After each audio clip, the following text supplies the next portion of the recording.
Denver Broncos' biggest scouting project is not Case Keenum. It is not in anticipation of the 5th pick. Saquon Barkley, please. The team's biggest scouting project these days is looking for cash in the parking lots on the south side of the stadium. It's a plan to keep stadium upgrades funded for a few more decades. Our man on all things Mile High is Marshall Zellinger. How would you like to walk through a Larimer Square look-alike to get to Mile High Stadium? The Denver Broncos want to turn some of the south parking lots into a development that could generate almost $7 million to help with repairs at the stadium. A Broncos rep explained why during a meeting today while my camera was out of position. We kind of have been out in our own desert here. Fans all come at the same time, they all leave at the same time because there's no other destination here. Before the team can do this, wait. Is that a Chiefs fan in this rendering? Come on, City of Denver. Okay, well, the city needs to sign off on any of this first, because the deed giving permission for Mile High to be built on this land in the first place specifically says no restaurants or retail sales shall be allowed on the property outside the stadium structure. And if development takes away any parking, it needs to be replaced. A big chunk of that initial infrastructure is a very large parking structure that would allow us then the freedom to take some of the surface lots out and go vertical. Just south of what the Broncos want to do, the Denver Housing Authority is 7 years into a plan to redevelop Sun Valley, including getting rid of and replacing 300 public housing units. Just don't use the G word. As opposed to trying to add affordable housing to the redevelopment conversation late in the game, we're actually able to bring the affordable housing conversation and make it the foundation for the revitalization. This area of town would be redone to look like, well, perhaps any redeveloped area of town. But the public housing would be replaced first, followed by the units that might look like this. What the Broncos want to do and the Sun Valley redevelopment, those are separate projects, but they essentially touch each other. The Broncos want to develop their land to look more like other stadiums, similar to what the Patriots have and the Cowboys. It's another way, Kyle, to create revenue for stadium upkeep. $600 million over 30 years is the estimate, so maybe it's a signal that the naming rights deals that they're negotiating, maybe they won't bring in enough as expected. Look at what Bob Kraft has in New England. You look at Jerry Jones, they have those big megaplexes around the stadiums. All right, Marshall, thank you.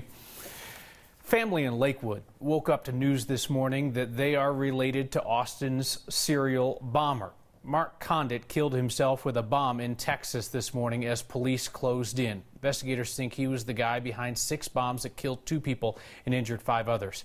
His family here in Colorado politely declined to speak with us. They handed us a piece of paper that says that they are, quote, devastated and broken, that our family member could be involved in such an awful way. Went on to say they had no idea of the darkness Mark must have been in.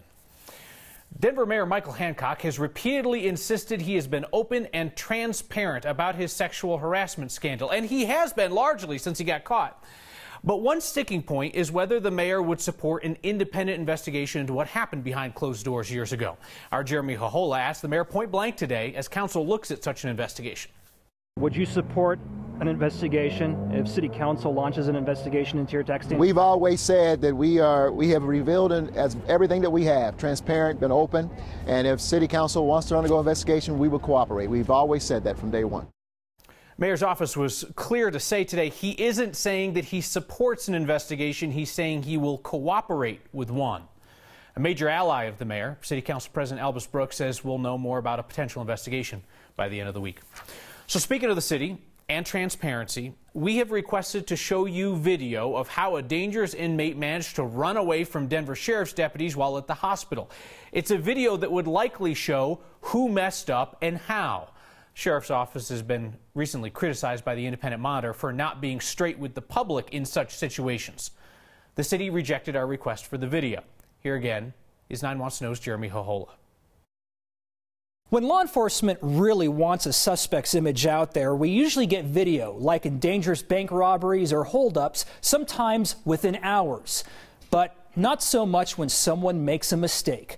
Somehow, Mauricio Visnor-Gonzalez escaped from Denver Health, and it was recorded on video. The Department of Public Safety asserts to us it is not releasing the video, not because it's embarrassing, but because of security concerns and that the case is under investigation. Those are reasons we hear often when the city does not release footage. And legally, the city has a right to decline the video under open records laws. If someone can learn how to escape from custody by watching this video on the news, then maybe there really is a big security problem. Or maybe it's just that the agency that would be the most embarrassed by this incident has the power to keep it from public eyes. So imagine you're living in a house that you bought 2 years ago, being told that you now have to move out and sell that place at a loss. In this real estate market, you have to take a loss.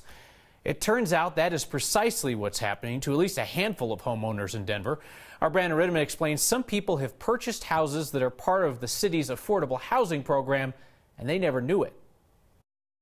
Juan Carlos Penalver checks his mailbox every day nervously. He says the city of Denver told him to expect a notice telling him to move out of his house and sell it. This waiting for not knowing what was going to happen to us is devastating. The house he bought 2 years ago in Green Valley Ranch was supposed to be for lower income buyers. Juan Carlos isn't one. He's a software engineer, originally from Spain. If they would have checked at the time, I would have buy another house. I wouldn't. I would say, I cannot buy this house. But he did buy it. For too much money, it turns out. Under the city program, the price should have been capped at $264,000. But Juan Carlos paid $291,000. Now it's worth $328,000. The city raises the cap a little each year. If they force him to sell today, the maximum sale price would be $282,000.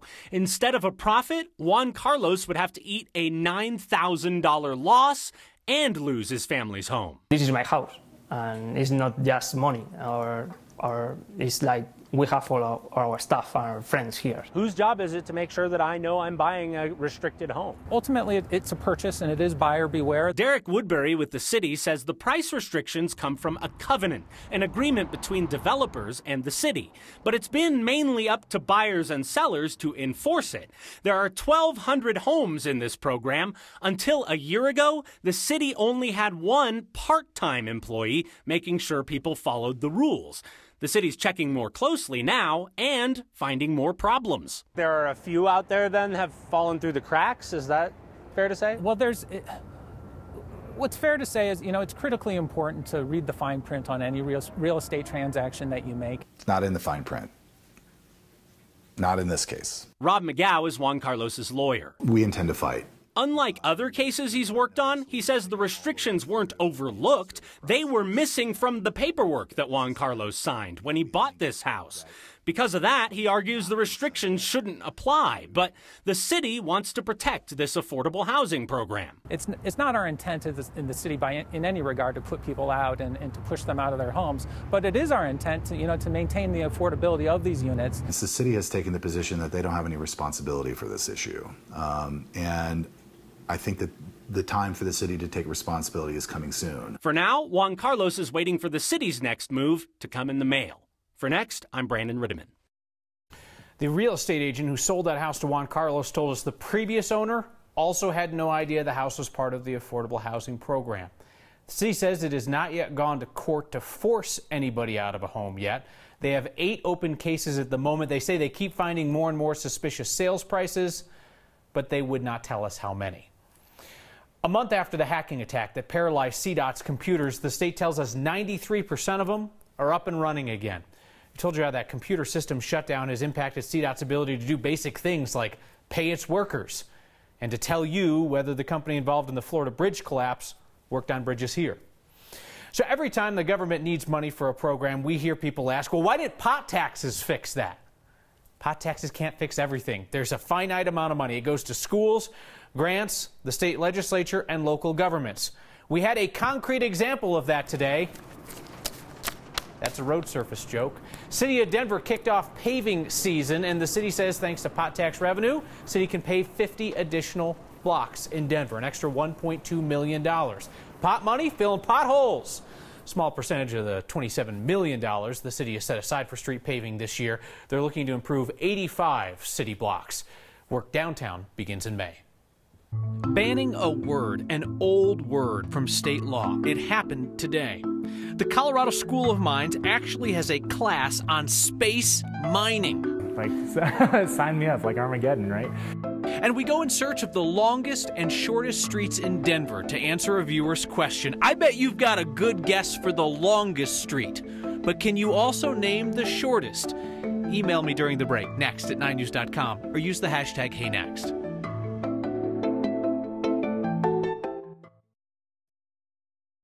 All right, who could name the longest street in Denver? It's not Colfax. That's what I thought too. So we started looking for the long and shortest streets in town after a next viewer named Dick Hess wondered if he had stumbled upon the shortest street. He thought it was Cheyenne Place. Sorry, Dick, you're wrong too. The shortest street is actually a cul-de-sac in southwest Denver, South Alamo Court. It's off Raccoon Creek Golf Course in Grant Ranch. It's near Bowles and Wadsworth. Denver Public Works says South Alamo Court is a bit more than 97 feet long. There are 6 houses sitting on that shortest street. The longest street in the city, measured end to end within city limits, Sheridan Boulevard, and then Lowell Boulevard, and then Pena out to the airport. Colfax? Well, it's long if you count all the suburbs and out into the country, but within the city, not even top 3. What if we could refuel a rocket in space and not have to use any of our resources here on Earth? What if we build on the moon or Mars using materials found there? Well, it's not crazy. In fact, our Noel Brennan found today they're teaching this stuff in college. If you can't fly to space or set foot on the moon, so this is a lunar soil simulant, you may as well settle for a simulation. This is basically used to simulate a penetrometer. If prodding fake moon dirt is too dull, how about this? We're going to take the light of 1,000 suns, focus it down to a spot about this big, and blow up a fake asteroid. That sounds pretty cool. It is cool indeed. It's what future students enrolled in a new graduate program at the Colorado School of Mines will get to study. This is the very first program in the world focused on space resources. Students will explore what's beyond Earth. Gases, metals, water on the moon, asteroids, Mars. Researching ways to extract and process new resources, inspiring aspiring space miners. I want to be the guy who's making it happen and making money for the big corporations who are going to be getting involved in this. Hunter Williams will be starting classes in the fall. I want to be the guy who's making the robots, who's flying the drones on the moon. There's interest from students all over the world. We got economists, we got aerospace engineers, we got roboticists, we got policy analysts. Some excited to blow up fake asteroids in the lab and hoping to do the real thing in space. Absolutely. Like, sign me up, like Armageddon, right? For Next, I'm Noel Brennan. So if you too want to go all Bruce Willis in real life and go mining in space, School of Mines is accepting applications for the fall semester through the end of the month. Sounds like a good way to get rich.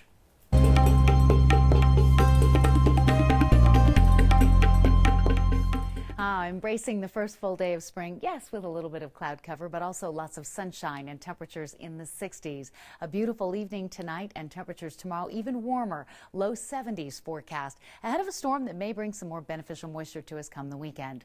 Upper 50s at the airport and downtown this hour, and the storm that's moving toward California is already bringing the threat of heavy flooding rain to Santa Barbara County and Los Angeles County, areas hard hit by fires over the past 6 months. And so, ahead of that system, we're going to have gusty winds out of the southwest and a mix of clouds and sunshine tomorrow. A few high-based, maybe even thunder showers over the northern mountains, but basically a little bit of rain and snow west of the Continental Divide while the Front Range and Eastern Plains stay dry. Our low tonight right about freezing, a little bit milder than that with the cloud cover hanging in. Partly sunny, low 70s tomorrow. We get into the weekend with periods of light snow off and on for the mountains. Denver has a shot at seeing some rain and snow Monday night into Tuesday. Looks a little colder by Tuesday, and right now just nothing but lots of snow, blue sky, and beautiful conditions way up high. And a quiet night in Denver as well.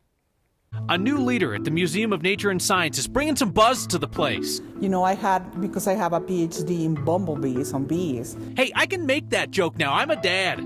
Speaking of, a sweet gift for my daughter from a viewer. It came with a note we will never forget. Next.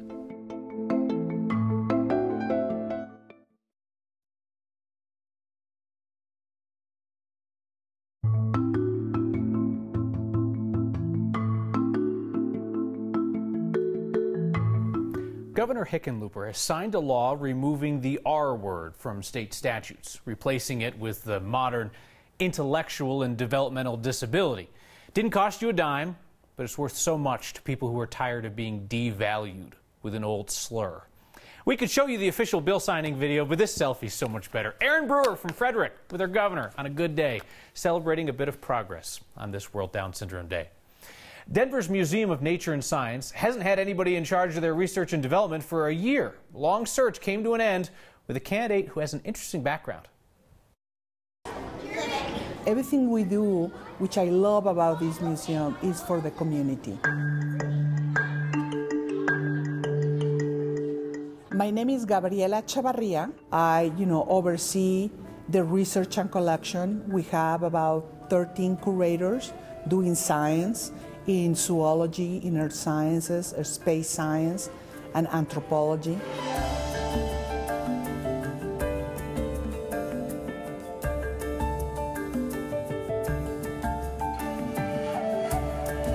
I actually, had aspirations to one day become director of the Fish and Wildlife Service. But then along the way, you realize that, sometimes the higher you move, the less you get to do of the things that you really love.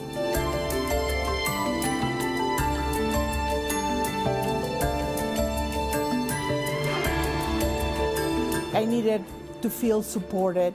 I needed to feel that science was going to continue to be important, and I didn't feel that way. And being now here at the Denver Museum of Nature and Science allows me to talk about science and, get passionate and, by seeing the amount of children that this museum sees every day, that education and outreach, really helps me and motivates me. I mean, I'm here to stay. I already, I love the job, and I already feel that this museum is my new family. I want you to meet the dog who is waiting to meet you on your worst day on the ski slopes. And a note sent to the next office today stopped us all in our tracks. We passed it around the newsroom for people to read. I'll share it with you next. The most Colorado thing we saw today is a dog that has your back if a beautiful day on the mountain turns into a nightmare. Bo is his name. He's on the Loveland Ski Area Ski Patrol today practicing lift evacuation, tail wagging away in the harness. Bo's 4 years old, has been a part of the ski patrol most of his life, certified for avalanche rescues as well. Your feedback now. Paul Zorick writes, hey, next, why don't you cover Mayor Hancock and his scandals? Are you a commie? Lots of you had guesses about the shortest street in town. Bunch of you thought it was Colfax B. We will go back and check with Public Works, but they insisted that it was South Race Court.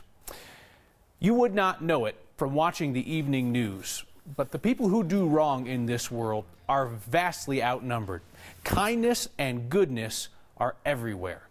They arrived in our office today, wrapped in a ribbon. Tucked against a beautifully crocheted blanket for my baby daughter. A gift from a viewer I've never met, a woman named Mickey. Dear Mr. Clark, please excuse my poor penmanship. I am a disabled senior. I made this blanket with much love for your new daughter. Sorry for the delay. My hands work slowly. Mickey went on. Count your blessings and never take good health for granted. May God bless your precious family. Mickey, my daughter will love the blanket, and she'll come to know your words. The blanket will be a reminder in our home of the kindness and the goodness in this world, and a reminder that we gratefully hope to keep our health for as long as possible, and to keep a heart like yours for even longer. So my thanks to Mickey, and thanks to all of you who choose to accept her invitation tonight to gratitude. See you next time.